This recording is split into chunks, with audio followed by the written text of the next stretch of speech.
aman, tapi karena udah cek berkali-kali jadi udah hilang gitu ya. Emang sebenarnya karena ada jadi juga kebanyakan di rumah, jadi emang konsepnya nggak harus makeup. Gua ada mau nanya, waktu adegan yang kena mental habis nikah 2 kali gagal, itu breakdown scene-nya gimana sih? Karena para aktornya semuanya tuh ada aspek tersendiri, ada reaksi tersendiri, dan gimana breakdown scene? Itu kayaknya salah satu scene yang lumayan lama kita preparing-nya. Dari pagi baru sampai adegan itu tuh after makan siang.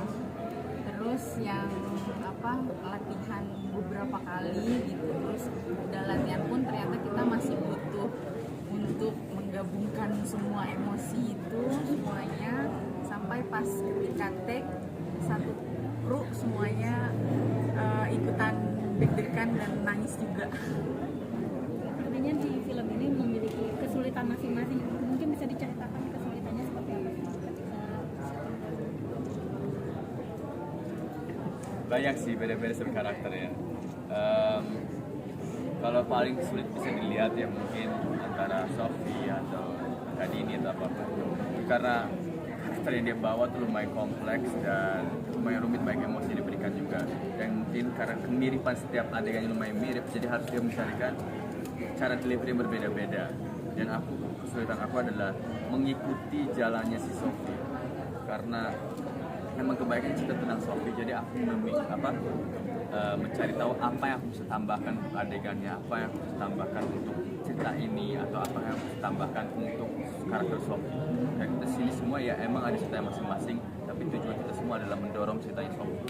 Itu sih. Ini sendiri jadi sosok yang Kesulitannya sebenarnya di saat nangis takut tiba-tiba make up-nya luntur ya. Karena itu kan memang kulitnya dicoklatin, sebenarnya itu juga salah satunya. Tapi ya tadi seperti yang kliennya udah sampaikan, kita di sini pegang karakternya masing-masing gitu kan, dengan karakter aku sendiri beda, Brian beda, beda gitu. Tapi bagaimana caranya kita bisa saling kerja sama satu sama lain, bukan cuma kita aja antar pemain, tapi juga antara semuanya, semua tim yang ada memang satu di lokasi gitu. Alhamdulillah karena kerjasamanya baik, ya semuanya terbantu. Mungkin aku mau nambahin sedikit ya, maksudnya kenapa kita agak coklatin sedikit gitu kan, sebenarnya anaknya yang lain ikuti bersih-bersih gitu kan. Terus satu memang kita mau kasih lihat gambaran ibu yang tangguh, yang hari-harinya jualan ke pasar, terus masak gitu, yang mungkin nggak sempat perawatan gitu-gitu. Maksudnya dia udah nggak mikirin dirinya sendiri, yang dipikirin cuma anak-anaknya doang. Jadi memang makanya pada akhirnya kita kasih lihat memang seorang ibu yang secara kulit cukup tidak terawat dan kena paparan matahari karena memang dia tough banget. Kadini, ini kan cerita tentang atas aku berhijab ya. Jadi bikin flashback kamu tentang bagaimana dulunya perjuangan kamu buat berhijab, mesti Kak?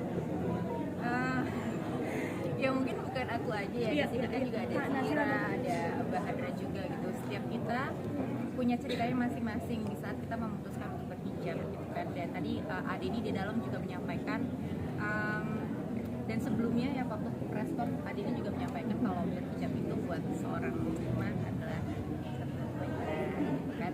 Jadi prosesnya masing-masing beda-beda. Ya. Mungkin Kadini seperti apa? Boleh sedikit cerita nggak sih ke kita seperti apa proses hijrah kemudian berhijab sendiri? Ya kalau aku prosesnya sih lumayan nggak terlalu lama gitu, karena memang saat itu membaca sebuah artikel yang dimana aku ngerasa artikel itu benar-benar menyentuh hati aku. Brian, di sini sebenarnya kan porsi kamu tuh kayak bener-bener di nggak terlalu dominan gitu. Itu gimana sih cara kayak meredam? Apalagi tadi kan dibilang bahwa tatapan matanya kamu tuh kayak bener-bener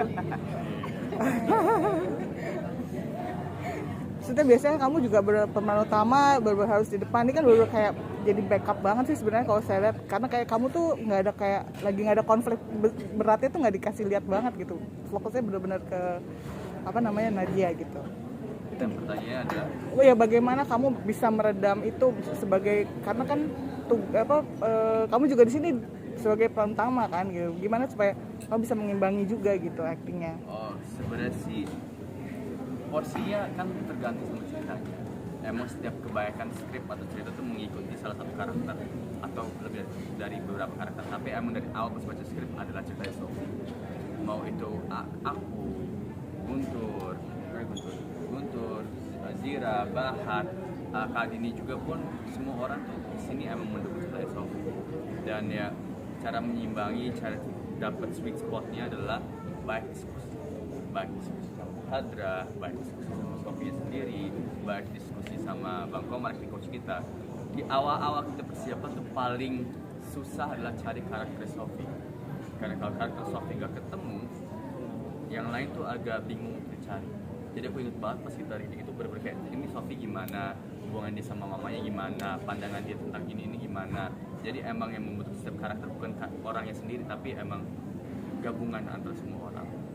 Jadi cara meredam atau menyimbangi yaitu karena ada persiapan reading sama baik diskusi. Secara pribadi kamu relate nggak sih sama karakter yang bener-bener kayak di behind the scene? Kalau kayak Aksa segitu pasifnya mungkin, Iya. aku nggak bisa sesabar itu orang. galak. Oh ya? Aku nggak bisa sesabar sama setulus itu. Aku tipe orang kalau udah ngerasa kayak mungkin waktu buat aku ngomong. Mungkin aku Aksa di belakang ceritanya. Itu ada aku berbeda sama aku dikit. Akhirnya ngomong apa sih mau kamu apa, kenapa kamu mikir seperti itu dan lain itu ada berayanya ada gitu. Tapi kayak di awal agak ini nggak berayan sih. Karena saya bilang karakter kamu tuh beda sama yang di film-film lain gitu. Iya. Makasih. Emang tujuan aku emang kalau bisa setiap karakter berbeda-beda dan kalau kamu merasakan itu artinya terima kasih banget. Gwen sama Nadia waktu lagi syuting ada beberapa dialog yang improv nggak, kayak waktu nyebut nama Domani, apakah itu emang ada di skrip kah? Improvisasi. Kamu tiba-tiba improv. Jujur aku belum nonton filmnya. Oh. Tapi Brian udah nonton. Kita semua belum nonton. Jadi nggak tahu kalau ternyata improv itu dimasukin ya Bu ya. Kita lumayan baik improve sih, banyak adegan apalagi antara aku sama Sophie. Baik banget adegan soalnya emang kita mengikuti jalur skripnya, tapi terkadang apa yang terjadi di set, situasi set, dan itu bisa mengubah banyak yang kita ucapkan. Dan ya banyak adegan-adegan yang mungkin dari awal, ya adegan-adegan yang montage, dan yang berat-berat pun ada beberapa yang kita tambahkan, ada beberapa juga yang kita kurangkan. Tapi itu pasti dengan diskusi dengan Hadra juga pastinya. Ya. Mas Surya, kayak tag terakhir. Sorry bentar, lanjut. Untungnya juga Bu Hadra membebaskan kita juga untuk improve. Terus juga emang dari awal kita udah janji kalau misalnya ada skripted aja. Oke, maaf. Ya, itu yang pas tag terakhir itu kan kayak menyerah gitu. Mas Surya tuh menyerah di situ, dalam film itu menyerah gitu kan, meninggalkan Sophie gitu kan. Nah itu apa yang mau disampaikan? Karena sebagai laki-laki kita ya ini udah berkorban gitu kan. Ya terkadang di momen kita nggak kejar, di momen kita nggak kita menginginkan sesuatu selama ini, tapi di saat kita kejar kita nggak dapat, dan tapi di saat kita ikhlas akhirnya balik lagi ke kita. Jadi emang kalau sesuatu emang milik kita bakal jadi milik kita, tapi waktunya kita nggak tahu. Yang waktu yang tahu cuma adalah Tuhan aja. Ibu Hadra, saya penasaran casting Syarif Danis itu apa karena pernah main balap, karena itu kayak agak kejutan juga sih tiba-tiba dia muncul sebagai karakter yang mengejutkan.